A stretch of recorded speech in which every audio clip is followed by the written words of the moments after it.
Reference स्वागत गर्न चाहन्छु। म प्रकाश र तपाईहरु अहिले हेर्दै हुनुहुन्छ फ्रमटेक नेपाल युट्युब च्यानल। फेरि पनि एउटा नयाँ भिडियोको साथमा उपस्थित भएको छु र आजको भिडियो भनेको एजुकेसन पर्पजको लागि हो। विशेष गरी तपाईले ट्रेडिङ प्लेटफर्म जोखिमको क्षेत्र हो। तपाईले त्यहाँनेर money management psychology properly control साथै तपाईले आफ्नो नलेज लिएर मात्रै ट्रेडिङ गर्नु हुन अनुरोध गर्दै आजको भिडियो म अगाडि बढाउन चाहन्छु। कसैलाई मैले जबरजस्ती गर्दिन। जसले चाहिँ ट्रेडिङ गर्ने इच्छा गर्नुहुन्छ, इच्छा छ, चाहना छ, उहाँले चाहिँ यो मेरो युट्युब च्यानलबाट नलेज लिन सक्नुहुनेछ र विनिङ गर्न सक्नुहुनेछ, आफ्नो पोर्टफोलियो बचाउन सक्नुहुनेछ भन्दै आजको भिडियो भनेको चाहिँ money management psychology control trading knowledge त मैले दिइरहेको छु। त्यो दुईटाको विषयमा आज म भिडियो बनाउने छु। तपाईलाई म सुरुमै गइहाल्ने छु।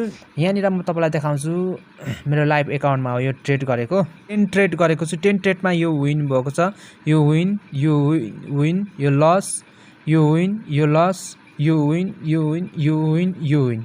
8 वटा विन भएको छ, 2 टा लस भएको छ। 80% भनौँ र 80% यहाँनिर 90% भन्न चाहन्छु। 90 भन्दा 98% नै भन्न चाहन्छु। तर यहाँनिर तपाईलाई म देखाउन चाहन्छु सबै $1 को ट्रेड गरेको छु। जब यो लस भयो, यहाँ $2 गरेर $2 रिकभर गरेको छु यो $1 र चाहिँ के कसरी हुन गयो भन्दाखेरि चाहिँ मैले प्रपरली नलेज दिएर तपाईहरुलाई त्यो मैले सिकाएको स्ट्र्याटेजी अनुसार तपाईले प्रपरली सिक्नुभयो भने तपाईले त्यसरी गर्न सक्नुहुनेछ। कोर्स पनि तपाईले बाइ गर्न सक्नुहुनेछ। त्यो कोर्स म पछि लन्च गर्नेछु। तपाईले $1 चाहिँ तपाईले ट्रेड गर्नको कारण के त भन्दाखेरि चाहिँ तपाईको $100 छ भने $100 सम्म भने 200 छ भने $2 गर्नु होला। तपाईले त्यसो गर्नु होला। तपाईले यो गर्नुको कारण चाहिँ के भन्दाखेरि चाहिँ मार्टिन तपाईले त्यसमा युज गर्न सक्नुहुन्छ। तपाई 10 ट्रेड दिनमा गर्नुहोस्, दिनमा 3 घण्टा छुटाउनुहोस्। तर 3 घण्टा एकैचोटी होइन कि तपाईले आधी घण्टा फेरि दिनुहोस्, फेरि एकछिन कता जानुहोस्, फेरि आधी घण्टा दिनुहोस्, फेरि कता 10 ट्रेड भएपछि चाहिँ तपाईले 10 ट्रेड विन गर्नुभयो भने सबै पोजिटिभली विन गर्नुभयो भने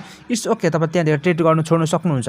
10 ट्रेड यता 5 ट्रेड तपाईको इच्छा, तपाईको कति गर्न चाहनुहुन्छ त्यो गर्न चाहनुहुन्छ भने $1 तपाईले ट्रेड गर्नुभयो। तपाईँ सपोज तपाईले $10 यहाँनिर डिपोजिट गर्नुभयो। $1 भनेको त 10% हो नि त।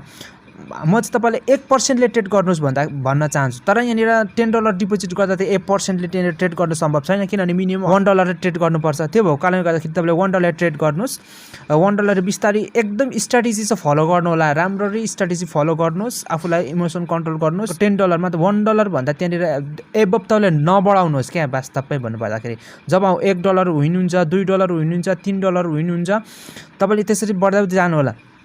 विन भएन भने $1 विन भएन भने तपाईले अर्कोचोटि एकदम अध्ययन गरेर एकदम पर्फेक्टली जग्गा खोजेर तपाई डेमोमा प्र्याक्टिस गर्नुहोस्। पहिला म यो सक्छु कि सक्दिनँ, मैले खोजेको जुन स्ट्र्याटेजी चाहिँ मैले प्रपरै लाउन सक्छु कि सक्दिनँ भनेर तपाईले त्यो डेमोमा प्र्याक्टिस गर्नु होला। त्यसपछि तपाईले त्यो डेमोमा राम्रोसित एक्युरेसी बढ्न थालिसकेपछि तपाईले रियल एकाउन्टमा ट्रेड गर्न सक्नुहुन्छ। $1 गर्नुहोस्, $1 गर्नुहोस्। जब $1 लस हुन्छ $2 फेरि मार्टिकल त फलो गर्नुहोस्। अनि $2 भयो तपाईले जब लस गर्नुहुन्छ $4 त्यसरी जाने हो क्या।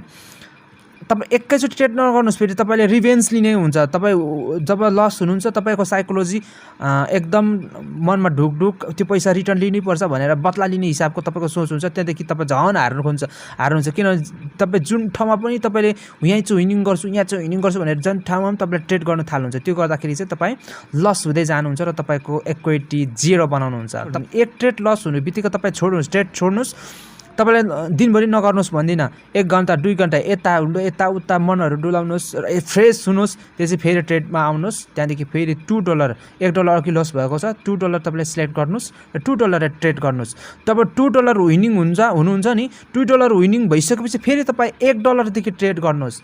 10 चोटि यहाँनिर मैले ट्रेड गरेको छु। 10 चोटिमा तपाईले 9 चोटि विनिङ गर्नु भने त $1 लस हुन्छ। तपाईले $9 इन्कम गर्नुहुन्छ। $9 त हैन ल $8 इन्कम गर्नु रे डेली रूपमा भनेपछि तपाईले महिनामा कति गर्नुहुन्छ त्यो हिसाब क्याल्कुलेसन गर्नुहोस्। 2 महिनामा कति गर्नुहुन्छ त्यो क्याल्कुलेसन गर्नुहोस्। ल ठिकै छ। तपाईले $8 तपाईको एक्युरेसी यति बसेन अरे। तपाईले दिनमा यसरी नै गरेर तपाईले $3 मात्रै कमाउनु भयो डेली भन्देखि पनि 30 दिन ट्रेड गर्नु भन्दिनँ। 20 डेज यो 10 डेज त तपाईँ रेस्ट पनि गर्न सक्नुहुन्छ। कति दिनमा तपाईले ट्रेड गर्नु भ्याउनु होला।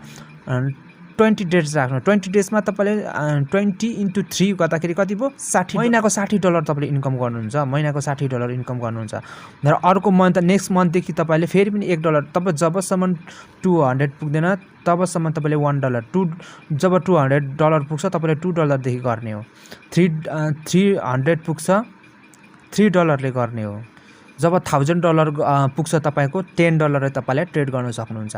$1000 पुगेपछि $10 तपाईले 10 चोटी ट्रेड गर्दाखेरि 9 चोटी तपाई विनिङ हुन्छ भनेदेखि दिनमा तपाईले पनि $80-90 इन्कम गर्नु छ। $70 मात्रै इन्कम डेली गर्नुभयो भने $1000 तपाईसँग छ र $70 डेली इन्कम गर्नु भने तपाई के खोज्नुहुन्छ त्यसरी 10 ट्रेड गर्नुहोस् $10 ले $1000 को इक्विटीमा। तपाईले त्यसरी गर्दाखेरि चाहिँ तपाईले $10 लस गर्नुभयो भने $20 लाउन सक्नुहुन्छ कारण तपाईसँग त $1000 छ नि त। अनि तपाईले फेरि पनि $20 पनि लस गर्नुभयो into 2 हुन्छ नि त $40 लाउन सक्नुहुन्छ। पहिला 10 अनि फेरि 20 30 अनि 40 गर्दा $70 जान्छ हैन तपाईको। $70 गइसकेपछि तपाईले अझैसम्म $930 तपाईसँग रहन्छ। तपाईले $80 को पनि अर्को चोटी त्यो लस गर्नु भने $80 को तपाईले ट्रेड गर्न सक्नुहुन्छ। त्यसो गर्दाखेरि तपाईको लस चाहिँ हुँदै हुँदैन, जहिले पनि विन विन सिचुएसनमा तपाई बस्न सक्नुहुन्छ र तपाई लस कहिले पनि जानुहुन्न। तर तपाईले ट्रेड गर्दा एकचोटी लस भयो भने तपाईले त्यसलाई चाहिँ छोडेर 2-3 घण्टा रेस्ट गरेर फेरि आउनु होला, राम्रो रिसर्च गर्नु होला, ट्रेड गर्नु होला भन्दै अझै अरु पनि बाँकी थुप्रो भिडियो छ भन्नका लागि तर हेर्नु भन्दा भन्दै 9-10 मिनेट पुगिसक्यो। आइ एम सो सरी र बाइ बाइ।